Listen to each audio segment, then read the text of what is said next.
everyone, it's your man again, King OLAMMZZY. I welcome you to another episode of the Flashpoint show. Trust me, you know how we do it on this show. We bring a lot of people with career and potential just for you guys out there so that you can have a lot of few tips and genuine points irrespective of any career. But today, I am not bringing an entertainer. You can see, though she's beautiful, right? She's not an entertainer. She's not even a video vixen. Trust me, she's a very great business icon. Alright. Leelah, how are you today? I'm good. Oh God. It's my first time here, so thanks for having me. Oh, it's a pleasure. Alright, Leelah, can you just please introduce yourself to your out there?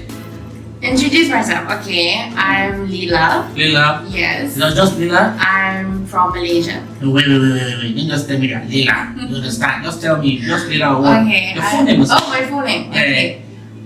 My full name is Leelah Haizar. Say Haizar. Leelah. Leelah Haizar.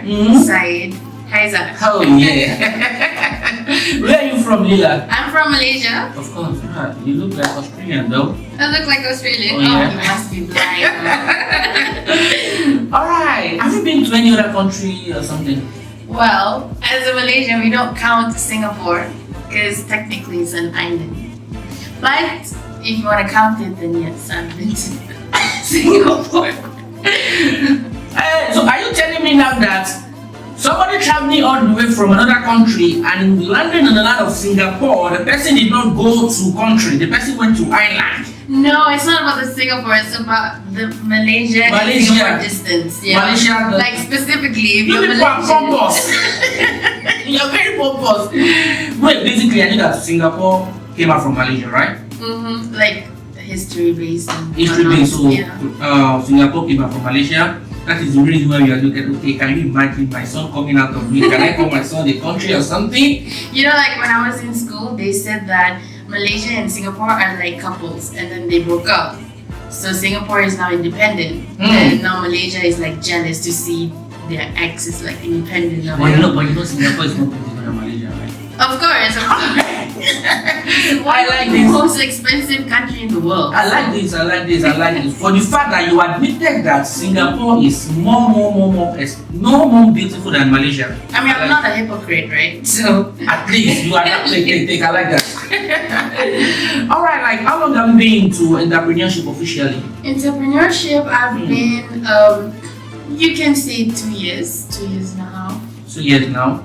Oh yeah, wow. So like have you worked any others probably private sector or government sector or any of the organization before? Well, technically now I am doing a lot of things at once. Oh yeah? Yes, I am working for an NGO. It's like we represent students all over Malaysia for an education society. Okay. Yeah. And I also have my own business, but it's a small thing, you know. So it's going there. Your business, you're talking about your business, like what's really like I want to know the instinct of your business, like what do you venture into? Well, I am focused more on beauty treatments. You know, like beauty enhancement. Yeah, but not plastic surgery. I want to do like construction. Alright, then Leelah, tell us how your background look like. My background? Yeah. Like you school in Malaysia or school in London already? What? I'm really asking. No, I studied in Malaysia, you know, since I was a kid, school here, everything here. A family of 4 or something? No, I live with my mom. Just your mom? Know? So my siblings, we only have 2. Me and my sister. Oh, you have just 2 siblings? Yes. And you know, the best part is, me and my sister, we are 17 years apart. Wow. Yeah. What do you guys communicate? Yeah, she's like my stepmom. Oh, she's like you know, the level of like, because we're too far apart, that she acts like a parent more than my own parent. Oh yeah, now I got the chemistry now. Oh, that's great. Okay, now you know, being a CEO of a particular company, you understand, I knew that one way or the other, it's not really easy like that to get. So like, how does the journey to that CEO, Chief Executive Officer. You understand? To you, how does it look like? Is it that rough, or when you started your business in 2020, boom, it just boom all of a sudden? Is it rough or nice or something? Well, I don't see myself as a CEO. Of course, you said you want a business, right? Yeah, but I don't see myself as a CEO. I see myself as this is something that I'm doing. I don't see myself as a boss. I see myself as a hustler. Okay, wait. A person that is doing it, you know. I got you. Okay, hold on, okay. You have some staffs or something. You got staffs, right? How can you imagine? Like you said you're not a CEO. So what are you? No, it's like I'm a friend, you know, like I'm a colleague, you know. I like that. So apart from entrepreneurship, do you have another thing? You were saying something regarding NGO or something. Yeah, I'm working for an NGO. Okay. We represent students all over Malaysia. Okay. That is focused on education society. Okay. Yeah, so we run like events, okay. like debating events for all over Malaysia, and also international students are also welcome in the event as well. So that is what we're doing. But I'm kind of new on that because technically the company is run under my very good friend, so he took me in. Okay. So he's like my boss. Yeah. Wow. So it's kind of like. So how long have you done the NGO sector? It's been a year. A year, right? It's been a year. That's so good. I'm still learning with that. I'm juggling a lot of things right now.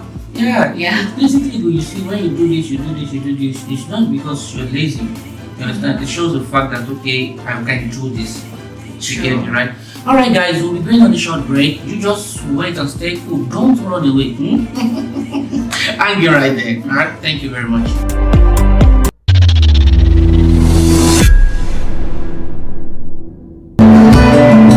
Welcome back to the Flashpoint show. I still remain your host, King OLAMMZZY. So how are you, Leelah? I'm good. I'm good. So are you enjoying the atmosphere, right? Yes. Great. So, so what are the challenges that you faced regarding your business and all that, even the NGO journey as a whole? Challenges? Yeah, of course. You can't tell me you've not faced anyone. Too many. So can you take one or two? But the common ones, like for business-wise, I do go home service from time to time. Okay. Yeah, so the challenges is like, you know, sometimes you're already at the location, but your customer did not pick up their call. So it's like no show, no call, and you're already at the location. So what do you do? So it's a major loss, like for transportation fees and whatnot, wait, right? You mean you go back? Do you go back? Yeah, what am I supposed to do? Bring a machete and go shoot them. No, I'm not saying you should basically shoot them. What I'm just trying to say, next time when you are going, you go with gangster. So that when you get there and the customer is not picking up on time, you understand? That's a challenge, you know, especially like as a young woman, sometimes they don't take you seriously, right? They feel like it's just, she won't do anything about it because she's not like a world label or something, you know? She's just a local business, you know, small business person. So does that mean that on that transportation already you lost that one, right? Because okay, imagine if I'm from KL, okay, right, from Kuala Lumpur, and then the person that wants my service is like in Selangor. And then why don't you do it like this? You understand? Probably you just have some payment before, like an upfront, like an advance. You understand? I understand what you're saying, but you know, sometimes my customer is foreign based. You know, I don't really deal with a lot of locals. I deal with a lot of foreigners. Okay. And most of these people doesn't, you know, they prefer cash. So because of that, I'm lenient, and I feel like, you know, we help each other fair. Even as a matter of fact, I believe you have to be lenient to some extent because you are just starting. You understand?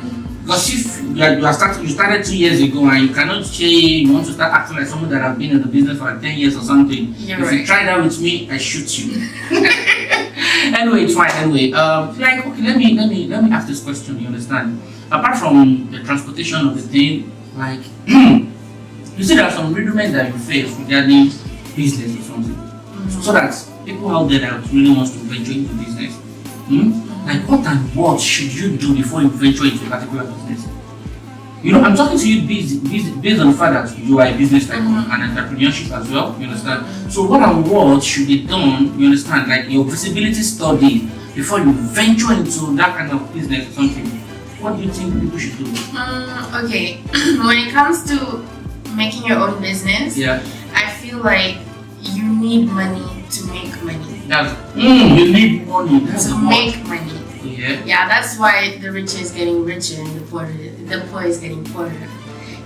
Because to make a business, you have to invest a certain amount, and if you don't have that certain amount, you won't be able to go like as far as you want at a period of time.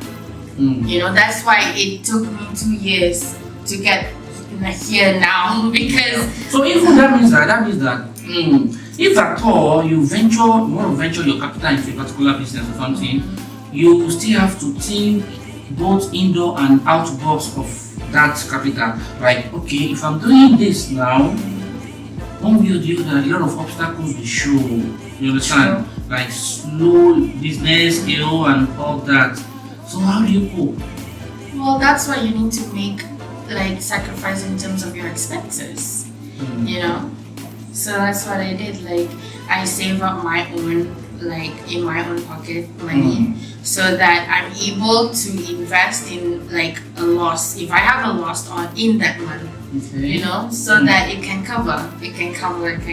Oh wow. Yeah, but thank God it's not like I'm losing every month, right? What am I still doing in the business if I keep losing? At least something is popping up, right? Yeah. To pay the bills and to pay your staff and all that. Okay, then. See, one thing I noticed is that irrespective of how the challenges might be, once you have passion and what you are doing, it's yielding gradually, you understand, a drop of water will definitely fill the bucket one day, right? Okay, so who is the celebrity crush, Leelah? Celebrity both crush? Both in Asia and international level. Asia? Yeah. I don't have anyone in Asia that I like. You're not an Asian artist. So I can't say yours. Can you imagine? But international, I would say either Tupac. Tupac is dead. Or you still like him? I like something that is meaningful. Yeah. Definitely you listen to a lot of Tupac's music, right? You can say. Wow. And also, one of my favorite recent would be Leelah. Alright, so what's your relationship like? Is there any cordial relationship between your co-CEO or people that venture in the same business like you? Because it is this Malaysia that I get to know that when you enter into a particular mall, you understand, you will see about 5, 6, 7, 8 outlets, you understand, that they are selling the same kind of thing, you understand? Honestly, how do you guys feel? Like, I believe that you guys should have a very smooth relationship, because where I am coming from, you can't try that, So, do you have any cordial relationship with anyone like that? As far as I know, I do not have a personal relationship. But if we do meet or we see each other, because Malaysia is small now, right? Yeah, sure. So if we see each other outside, we don't beef. We just hey. Yeah, because we have this mentality of a healthy competition. We have this mentality if it's your cut, it's your cut. If it's my cut, it's my cut. I like that. Fair. Okay, can I ask you a question? Yeah. Honestly, this is just a random question generally. Have you ever been embarrassed publicly just because you're an Asian woman? Embarrassed? No, but I've made a lot of people embarrass themselves. Okay, then why is it that the level of racial attitude is just too much like that? Because let me set an example. When I really came to Malaysia, you understand, it's a scenario whereby whenever you enter the escalator or the lift together with them, all of a sudden, their reaction, they start covering nose, they say busu, I don't understand. Yeah, sure. You understand why? Okay, this is not about they are taking racism or they are racist. You have to understand that Malaysia is not a open-minded country. especially the people. They are not open-minded. If you are not English-oriented, you are not open-minded. In Malaysia, right? Yeah, they believe in their own culture. Then again, I think instead of that, okay, then if you're saying something like that really means that they are just I smell jealousy somehow, or an intimidation when whereas somebody that is English oriented. Yeah, you know why? Yeah. Because Malaysia is like, okay, we were colonized by the British. So everything in Malaysia is already influenced that, oh, white people are like the gods, And like other people with darker skin tone, they are not of like, even Indians in Malaysia, they are facing like a lot of racial problems, even like those Malays who have darker skin tone, they are facing racial like problems as well. Wow. Yeah, so we have this mindset that if you have fair skin, you are beautiful, which I don't get it because I'm attracted to dark skinned men. So Really?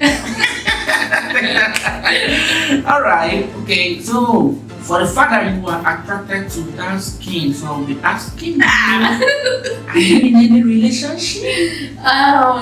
No, I'm not. So everybody can just come and slide into your DM and shoot their shot, right? They can try. They can try. I have my standards, so they can try. Really? Yeah. So when you see your criteria in man, you just bump into the person or what? No, because the standards that I have, it is effort.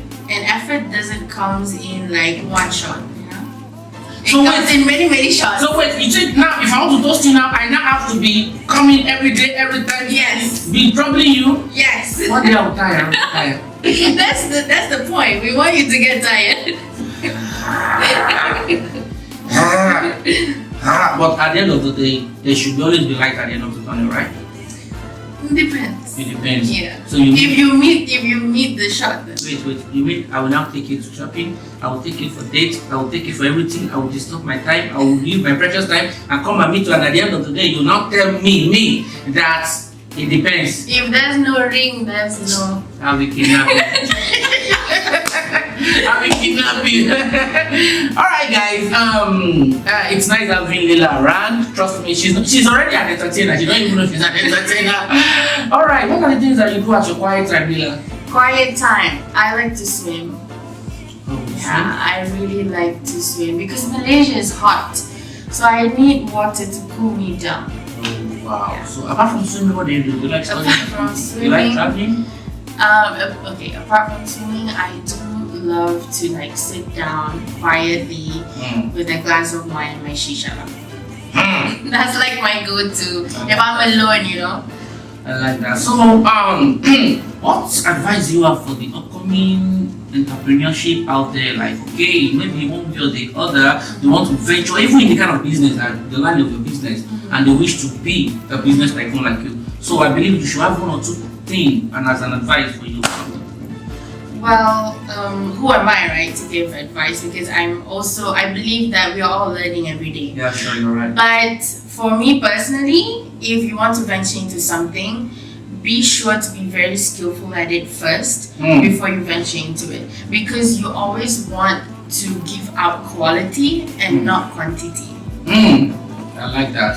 Alright guys, you've been hearing a lot of things from Leelah. As you can see, she has been giving you a lot of tips that you don't even know about her. Trust me.